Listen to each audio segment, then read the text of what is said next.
آپ کے بھتیجے حضرت امام جعفر صادق نے آپ کے علمی مرتبے کے بارے میں فرمایا، ان کے اپنے بھتیجے جو ہیں انہوں نے فرمایا کہ اللہ کی قسم حضرت زید بن علی ہم میں سب سے زیادہ قرآن پڑھنے والے، اللہ کے دین کے سب سے زیادہ سمجھ رکھنے والے اور سب سے زیادہ صلح رحمی کرنے والے ہیں، ٹھیک ہے، سب کے ساتھ جوڑ کر رکھنے والے ہیں، ٹھیک ہے۔ اللہ کی قسم دنیا اور آخرت میں اب ہم میں ان کے مثل کوئی بھی موجود نہیں۔ اللہ میرے چچا پر رحم فرمائے، وہ سردار تھے، ٹھیک ہے۔ تو ان کے بھتیجے کہتے ہیں کہ ان سے بہتر کوئی نہیں ہے قرآن پڑھنے والا، دین کی سمجھ رکھنے والا، صلح رحمی کرنے والا، اور اللہ تعالیٰ ان کے اور میرے چچا کے جو ہے اوپر رحم فرمائے، اور ان کے جو وہ سردار ہیں بیسیکلی، ٹھیک ہے۔ پھر اس کے بعد ہے جی حضرت امام اعظم ابو حنفیہ نے تقریباً 2 سال حضرت امام زید بن علی سے علمی استفادہ کیا اور ان کی فقیہ عالم حاضر جوابی اور مسائل میں خوب وضاحت کرنے والا پایا، ٹھیک ہے۔ حضرت امام اعظم ابو حنفیہ رحمۃ اللہ علیہ نے بھی ان سے کافی کچھ جو ہے وہ حاصل کی، علم وغیرہ، ٹھیک ہے۔ آپ کے علم و تفقیہ کا یہ عالم تھا کہ محدثین میں امام ابو داؤد، امام ترمذی، امام نسائی، امام ابن ماجہ نے آپ سے احادیث مبارک کی روایت کی۔ میں نے کہا نا جتنے بھی محدث تھے، ٹھیک ہے، انہوں نے آپ سے بھی روایت کی کہ بھئی انہوں نے بہت کچھ ان کو سکھایا ہے، محدثین کو جو حدیث کہتے ہیں، ٹھیک ہے۔ حکومت اسلامیہ کے قیام اور بقا کی جو کوششیں صحابہ کرام رحمۃ اللہ علیہ رضی اللہ تعالیٰ عنہ، خصوصاً آپ کے دادا جان حضرت امام حسین رضی اللہ تعالیٰ عنہ نے واقعہ کربلا 61 ہجری میں کی تھی، اس کے تسلسل میں آپ نے اپنے وقت میں انتہک کوششیں کی۔ آپ نے اپنے دور کے مظالم کے خلاف آواز بلند کی تو امام ابو حنفیہ رحمۃ اللہ علیہ نے آپ کا ساتھ دیا۔ اہل بیت نبوت کے اس عظیم چشم و چراغ سے عوام الناس کی محبت کا یہ عالم تھا کہ 40,000 لوگوں نے آپ کے ہاتھ پر بیعت کی، ٹھیک ہے۔ انہوں نے حکومت اسلامیہ کا قیام اور بقا کی کافی کوششیں کی جو صحابہ کرام کے دور میں بھی اور حضرت امام حسین کے دور میں بھی جاری تھیں، انہوں نے وہ آگے لے کر گئے، ٹھیک ہے، اور 40,000 لوگوں نے ان کے ہاتھ پر بیعت کی، ٹھیک ہے۔ فقہ زیدیہ آپ کی نسبت ہی سے مشہور ہے۔ آپ کی شہادت کے بعد یمن میں باقاعدہ طور پر آپ سے منسوب زیدی حکومت بھی قائم ہوئی۔ آپ کے پیروکاروں کی بڑی تعداد یمن میں پائی جاتی ہے، ٹھیک ہے۔ یمن میں کافی زیادہ ان کی جو پیروکار ہیں، جو ان کو ماننے والے ہیں، وہ پائے جاتے ہیں۔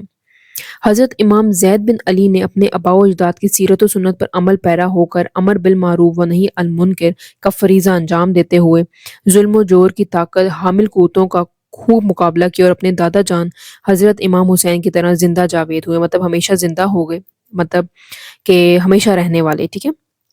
ایٹ دا سیم ٹائم عمل بن معروف و نہی عن المنکر کا مطلب ہے کہ ڈو گڈ اینڈ فاربڈ ایول، ٹھیک ہے، کہ اچھا کرو اور برائی سے رکے رہو، ٹھیک ہے۔ آپ رحمۃ اللہ علیہ لوگوں کو کتاب و سنت کی پیروی اور جابر حکمرانوں سے جہاد اور محروم افراد کی حمایت کی دعوت دیتے تھے۔ آپ قرآن مجید کے جدید عالم تھے اور آپ کی علمی آرائی میں قرآن مجید کو مرکزیت حاصل تھی۔ آپ کے شاگردوں کی ایک طویل فہرست ہے۔ آپ نے مختلف موضوعات پر متعدد کتب تصنیف فرمائیں، ٹھیک ہے، بہت ساری کتابیں بھی لکھی، ٹھیک ہے۔ اور آپ جو ہے وہ ہمیشہ آواز اٹھانے والوں میں سے تھے جو ظلم کے خلاف آواز اٹھاتے تھے، ٹھیک ہے جی۔ اور حضرت امام زید میں اتحاد امت کا جذبہ کوٹ کوٹ کر بھرا ہوا تھا کہ یونٹی بہت ضروری ہے، ٹھیک ہے۔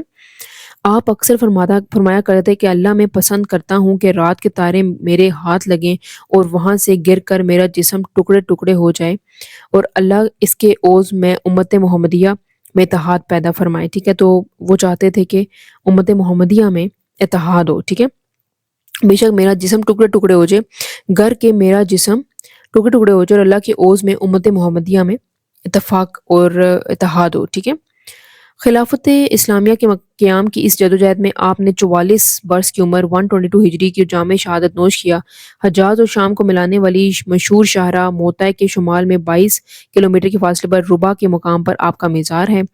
دور حاضر میں اس بات کی اشد ضرورت ہے کہ حضرت امام زید بن علی کی سیرت و کردار، صفات، علم، تفقیہ فی الدین اور عبادت اور ریاضت کو اپنائیں۔ آپ کی دینی اور معاشرتی زندگی کے مختلف گوشوں میں رہنمائی حاصل کرتے ہوئے اس کی عملی زندگی کے ہر شعبے میں اپنائیں، تاکہ اپنی اخلاقی اور علمی کمزوریوں کو دور کر کے اللہ تعالیٰ اور رسول کے رضا حاصل کر کے کامیاب انسان بن سکیں، ٹھیک ہے۔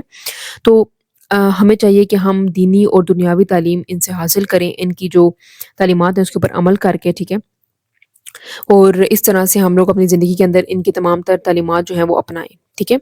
سو اس کے بعد ہمارے پاس اس کی ایکسرسائز آ جاتی ہے، ٹھیک ہے جی، اور یہ جو کہ ہم نے یہاں پر مینشن کی ہیں یہ کریکٹ آنسرز ہیں، آپ لوگ دیکھ رہے ہیں، ٹھیک ہے، اور یہ آپ لوگ ایزیلی سالو کر سکتے ہیں، ٹھیک ہے، جس نے اس کو یونٹ کو پراپرلی پڑھا ہے تو وہ ایزیلی سالو کر سکتا ہے۔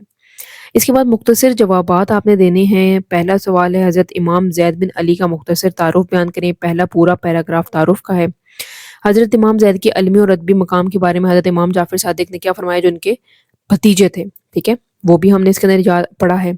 حضرت امام زید بن علی کی دینی اور معاشرتی خدمات کی وضاحت فرمائیں، وہ بھی ہم نے اس کے اندر ڈسکس کیا ہے کہ شام، حجاز، ان جگہوں پہ انہوں نے وزٹ کیا، ٹھیک ہے، تبلیغ کی، ٹھیک ہے۔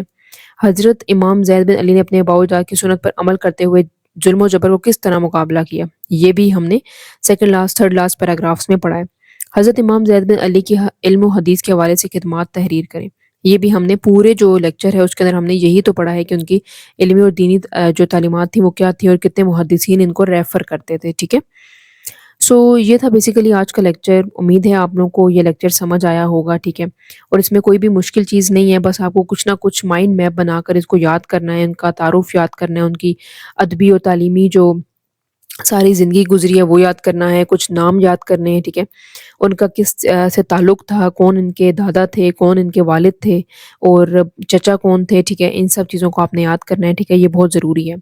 So that's all from my side. If you have any queries, you can ask me in the comment section. Please like, subscribe and share my channel. Keep supporting. Thank you so much for watching.